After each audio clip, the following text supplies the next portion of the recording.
This is just a quick response to Corey, your video, Professor Anton's video on free speech, trolling, and the particular video that was posted to the reading group, which featured an anal probe or something like it. I haven't seen it myself yet. I'm just wondering if it's worth kicking around some ideas to do with the distinction between free and constrained speech, as opposed to a distinction between relevant and irrelevant speech and value, really. Maybe there's a question here more to do with about the value of certain relationships between one piece of text or one video and another, rather than the freedom assigned to people to make those connections. Because when I look at, I'm just going to bring up your page here with that on. When I look at the page with your video on there, Corey, Trolling, Anonymity and Free Speech, Why YouTube Sucks, I'm looking across at related videos, and there's a bunch about Scientology security guards. There's a bit about, there's quite a lot about Scientology actually, about the anonymous organisation, about opera, a bit about trolling various things, something about anthrax, and then down below that under featured videos seem to have something called Making of Payar Impossible Part 1, something to do with Misfits from 4OD Drama, and a boxing match between Paul Brown and Gary Bolden.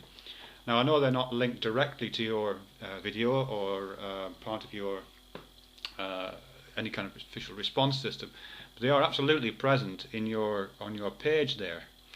And certainly to the extent that the related videos are carrying similar tags, there's a suggestion of a relationship. And to the extent that the featured videos, as I understand it, are at least partly tailored towards viewer preference, in other words, they're drawn from a set of possible featured videos according to criteria that I've been establishing through my surfing habits, then what's the relationship between there? It seems to me that the distinction between oh God, how can I say this? Well, I guess the whole free speech debate is about, why would we want to prevent some speech not being free? I mean, we might have all kinds of reasons. We might have moral and legal reasons. But one of the main reasons why we say some speech isn't allowed is because of criteria of relevance.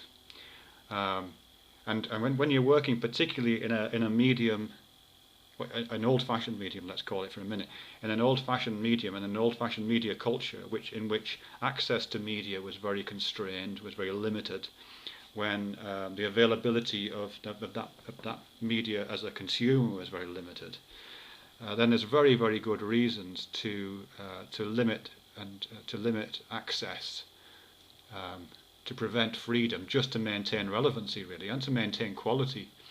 And there's still a necessity to do that, of course, just because otherwise we'll be swamped in a sea of unstructured and irrelevant information, even good quality information.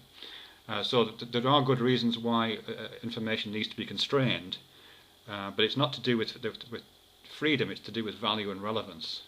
And moving to the new media of YouTube, I guess, we're already, I think, in a situation where the blurring of the media edges and the blurring of the criteria for relevance and salience and irrelevance and low value is already blurred by the technology itself, through things like the related videos, through the featured videos, and through the pretty much open access commentary system that you got underneath it, in which anybody can pretty much say what they like. I don't know if that makes any sense really, but I guess I'm just thinking that that rather than consigning certain speech to the, I just think when we're talking about free speech, we often are drawing on an understanding of free speech which belongs to a different media, and it belongs to the necessity of putting gatekeepers into the media to keep certain bits out, possibly, as I say, for moral and legal reasons, but also and quality reasons, and the kind of socio-political agendas which feature and determine those things, but also for reasons of salience and relevancy and value. So that's pretty much all I've got to say, really. Free speech versus valuable speech. Yeah, that makes sense? I hope so.